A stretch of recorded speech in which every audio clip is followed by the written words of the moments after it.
นี่พี่น้องเลยเนาะเนาะเพิ่นออกมาจัดอยู่นอกพี่นี่ทางในเพิ่นติสบายดีสบายดี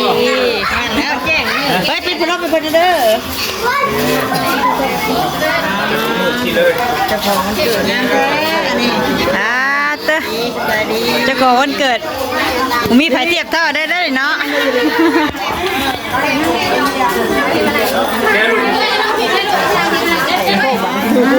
เดี๋ยวเนาะมุ้งไทยมุ้งหน้าคนนี้มาพี่ป่ะ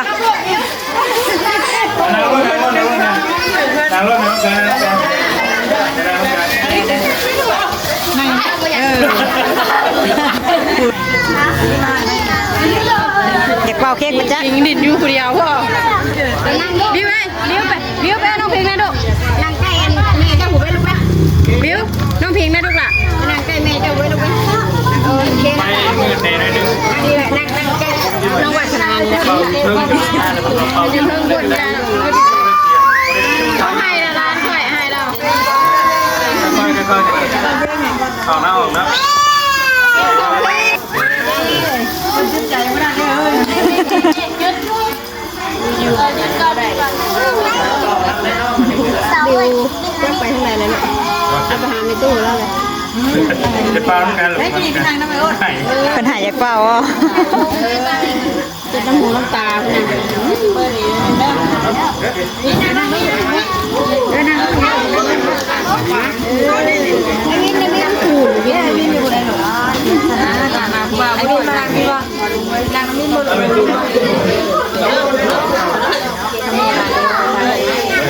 ปลาตัวนี่เจอทางหลังเลยเนาะเบื้องหลังวะเบื้องหลังน้ำเรื่องของฉันเลยไปผมปิดก็ได้มืออยู่เลยมาไม่ลูกมาพี่ลูกเอ้าทำลูกสาวกับอีแม่เรามูลงมาข้าวมานั่งกันน้องว่าพี่ลูกมานั่งกันน้องว่าพี่ลูกหลานแม่นั่งเบิ่งลูกนั่งเบิ่งนั่งน้องหน่อยนั่งน้องพี่ป้าจ้อยเห็นตานั่งเลยกูนั่งกูดูว่าทางนี้แล้วนั่น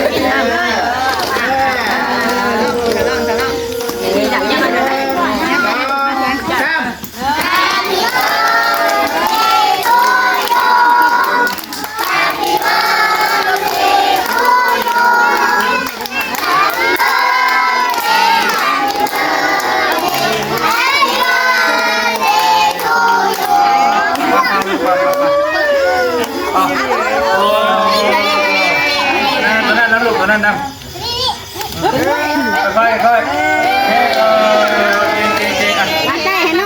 เฮ้ยเป่าน้ำให้น้องเป่าน้ำต้องขบคนแน่เนาะแต่เก่าเรื่องไม่ยากเนาะให้เด็กน้อยห้องก็ได้ให้เป่าไปเลยลูกให้เป่ารถลูกหลานรถเดืองๆน่ะจะนี่เลยลูกมาเป่าลูกเป่าน้ำกันเลยลูกเป่า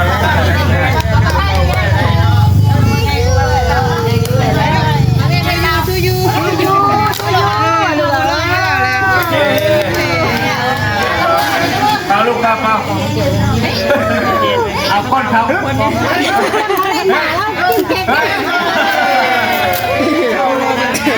ปล่าให้ดิวเปล่าให้ดิวเปล่าเลยอ่ะเปิดไฟก่อนมันมืดเปิดรถบัตรเจ้าของเกิดเปล่าเลยเปล่าลูก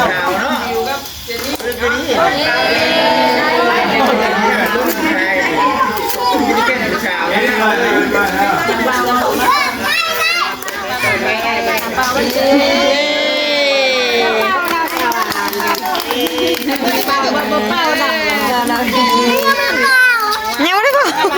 คือบอกเขาไปท่านในเปล่าซ้ำไปท่านในครบคนซ้ำไป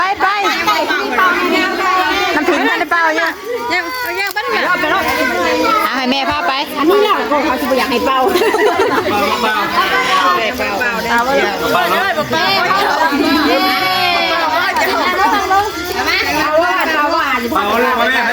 ยังไงสิเขาว่าเปล่ากันนี่มั้ง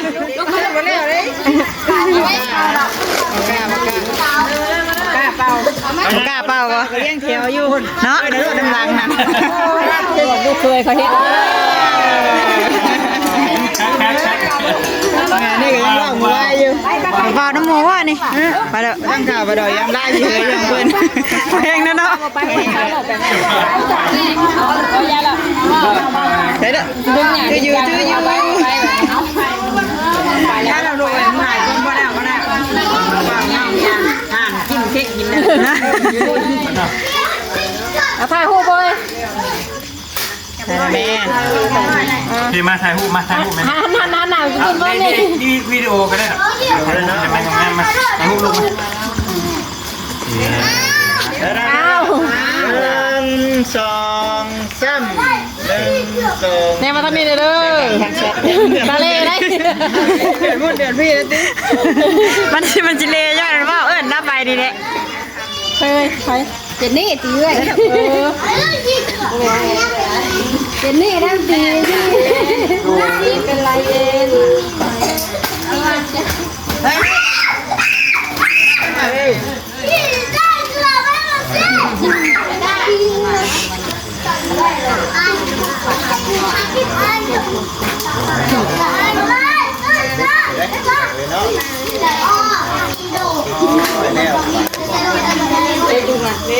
พี่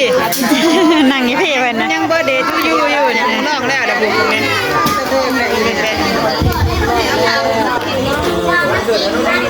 เนี่ยผ่านเป่าต้องขอไปชื่อนะถ้าเป่าของเจ้าพูดหน่อยชื่อนี่เบอร์ตั้งหน่อยก็ฮอดดอกขอตอนได้นะอันนี้อย่าไปยุ่งเพิ่นพี่จะทำไล่เพลงแพงเพิ่น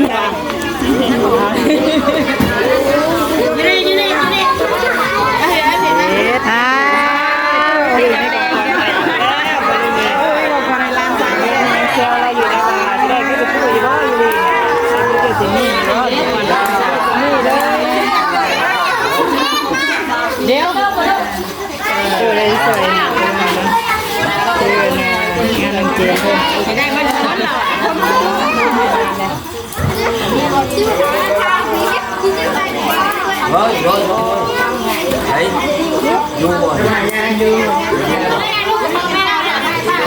นี่มันเชื่อได้ลูกสาวข่อยเอาแบบนี้แม่เขาดู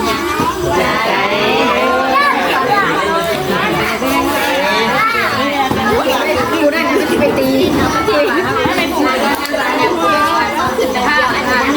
ผู้นี้ให้ทนายให้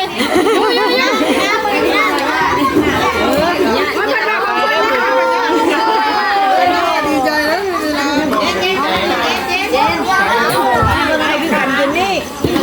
ได้บ่ายกองมันชื่อพ่อดอกวะลึกเดียว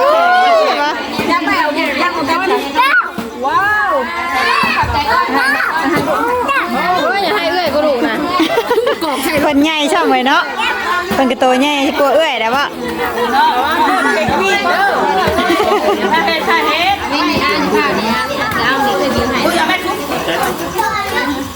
อันนี้เราหาตีไปโม่มากอกชัดเจนคนนั้นคนนี้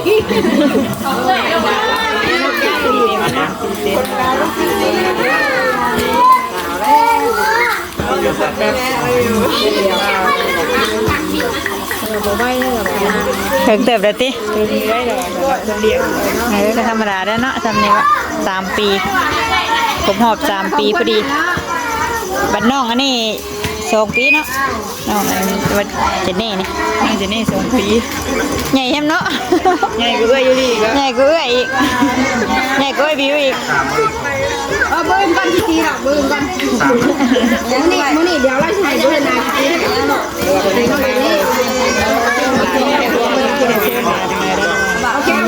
แล้วก็นี่บ่มาใกล้ก่อนเคียงอะไรบ่ได้นะไปละนี่มาช่องเราช่องจัดงานจัดเก๋ได้เนาะนี่บ่นี่ดูได้ไงฟังตื่นวินเนอร์ให้แน่ฉันบอกแล้ววันนี้วินเนอร์ว่าญาติเราประกอบใช้วินเนอร์เฮ็ดอะไรจ้ะปลาใหญ่วินเนอร์แค่นี้ก็ทำแล้วเจ้าเรื่องฟังกันเด้อ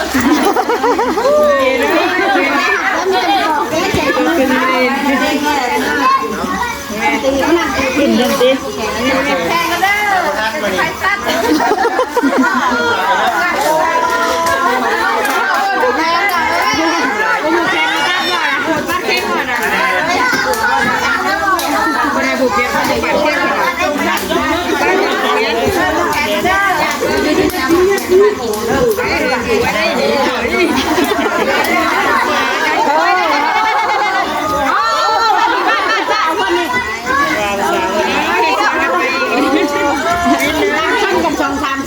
คนนะพี่นะผายผูกแขนไม่แม่ผูกเลย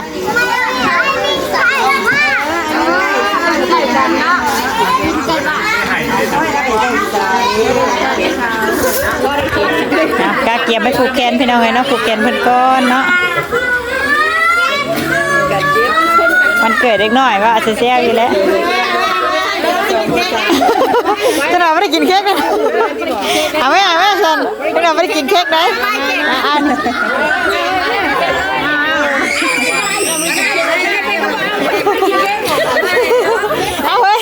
เอาแม่วินนะจะเราไม่ได้กินเค้กคนไหนเค้กก่อนใหญ่ซ้ำปลาลุงเอ้ยคุณอะ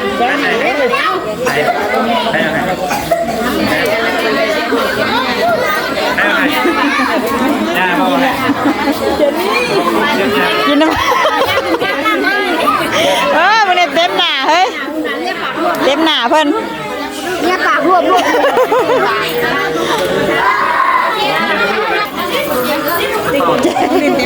จะจมยุดนั่นไปเถอะเนาะเป็นหิวอ่ะเขาต้องไปปลุกคนเลยยุ่งนะยังพี่ยุ่งแบบว่าคิวมาได้เนี่ยมันปลูกอยู่พี่ลูกไม่ได้นะร้านถึงกานะนาลงง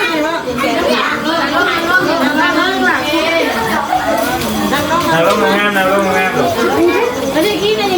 ไข่ไข่จะลุงพี่ยังไงไปผูกกินเลิศทาแก้มเพราะเอาเด้อจังไหนเพิ่นใหม่กินเค้กได้เพิ่นว่านะขอบใจก่อน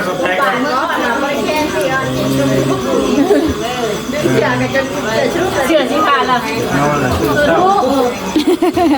ตาดูก่อน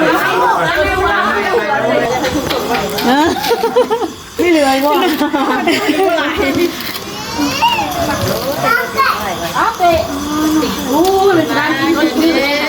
กับเก็บเลี้ยงคิวเข้าไป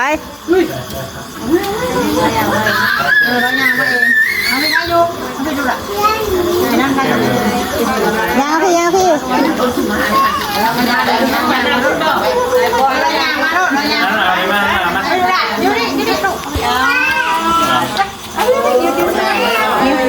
จับไปป้าเลยยาแปลเลยบอก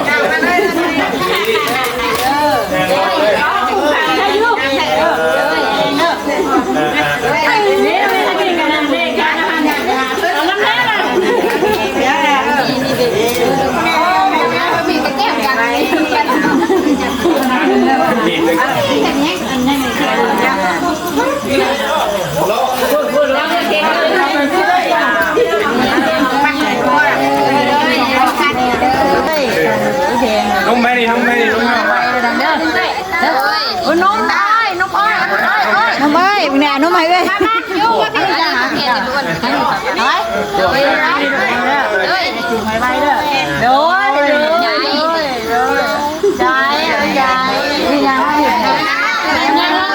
รอบุกแขนนางรอเลยนี่ได้ไปไหนงานนี้เป็นยังไงน่ะ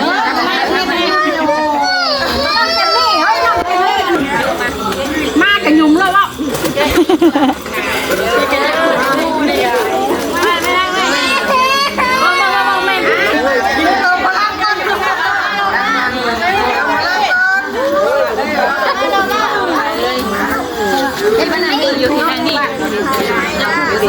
ผูกแขนแกเป็นที่เรียบร้อยเป็นหัวน้องเขาก็ได้หาน้องมันนิ้วคนจับกล้องให้เมื่อกี้นี่นะกำลังผูกแขนอยู่เนาะผูกแขนแล้วก็คือสิเป็นในอยู่ในกินเพื่อนพี่น้องเนาะรอเบิ่งจักมีอย่างกินแหละเนาะให้ยังมาส่งกาวค่ะมือได้ของเขาน่ะก็มันดีเลยสาวเนาะให้ลูกใจกับใจใจได้ป่ะยังได้มูให้เลยว่าให้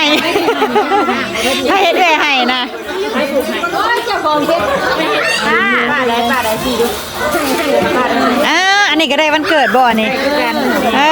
เต้อ เห็นเลยผูกจะผูกน้ำมันแกะบ่ลูกแกะเลยนะ มาป้าสิแก้มา ป้า ให้ป้านี่ ป้าได้ป้าแกะให้บ่ เด็กชิมเค้กนะดิเด็กชิมเค้กใหญ่นะบ่ ไปแม่ก่อนไปเลย ไปดิตัด ชิมเค้กใหญ่นะติ ตัดเลยเฮ้ย เนาะ ไปนั่งไหม กล้าได้กันกะ ป้าไม่คอสีผ้าเลยครับพี่คอสีผ้าเลยได้สีผ้าขออนุญาตกัน กระตุ้นนี่คือมีหัวเอาติ เชื่อไว้ขออนุญาตกันเชื่อไว้แล้วเชื่อไว้ บ่เด็กๆไปดินเบิดได้พุ่นน่ะมันยืนได้สักดิวันนึงเนี่ยดิเอาชิมให้ยังชิมให้ยัง เบิ่งได้บ่ เงินขาดอ่ะ ได้ดีนึกหลอก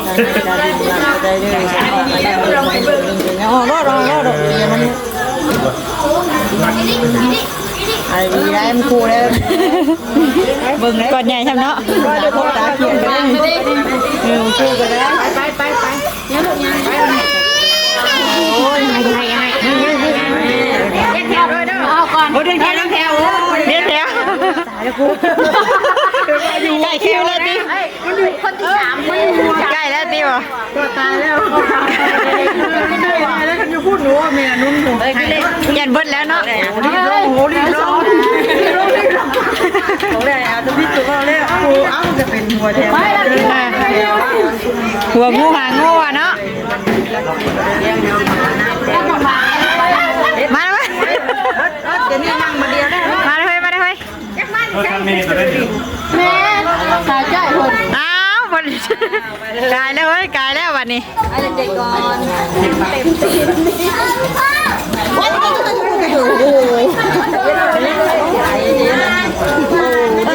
ถามทำไมครับขอบใจแม่ดูอยู่เด้อขอบใจเด้อเด้อ เอาไปกินที่นอกคุณลูกล่ะให้น้ำมาเอาน้ำแม่นี่ลูก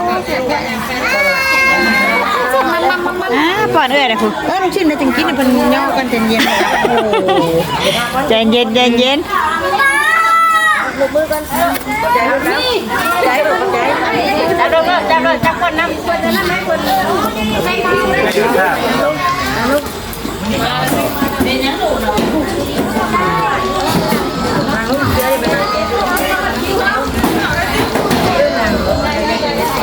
ไปมาทางนั้นคือทางนั้นเฮ้ยลูกอะไร เนาะเรียงคิวอยู่ข้างหลังพี่ติงอกให้งอกนายจอยบอก แต่บุคือหมูเซ็งคิว ไปเชียงคิวได้คิวเอาได้บ่ แกนี่ก็ลูกไปเลยมาหน่อยแม่พี่ข่าวบริชนนะ เด็ดอยู่นอกพี่ติ ข่าวเราจะชอบเดินทางเราจะไปเกาหลีได้นะเราจะไปเที่ยวเกาหลีอ่ะไว้มันขาดเลย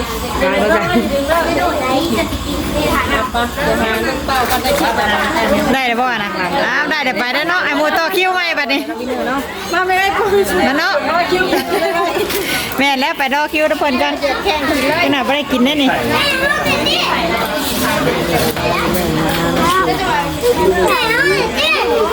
พอได้กันนะกะเพราะก็ลูกคนปาดแล้วก่อนนะประมาณนี้เลยพี่น้องเนาะแขกในงานวันเกิดน้องยูริเนาะกำลังตัดเค้กให้เด็กๆกินอยู่เนาะทางแม่น้องเปลวเพิ่นก็กำลังสีอันย่อเข่าเนาะจักสิแม่กินยังแหละพี่น้องเนาะรอวงน้ำเพิ่นเนาะ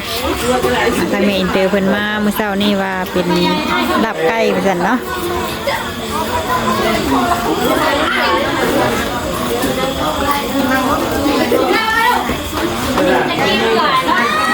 ประมาณนี้พี่น้องเนาะแล้วคลิปนี้ก็แล้วก็จุกคลิปไปคลิปนี้กันเด้อเนาะพบกันอีกคลิปหน้าก็ลงเลยเนาะกำลังกินข้าวกินน้ำอยู่เนาะขณะที่เตรียมข้าวข่าวมาเลยเนาะ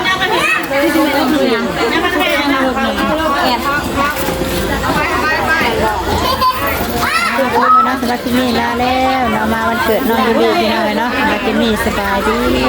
น้องเลยเนาะ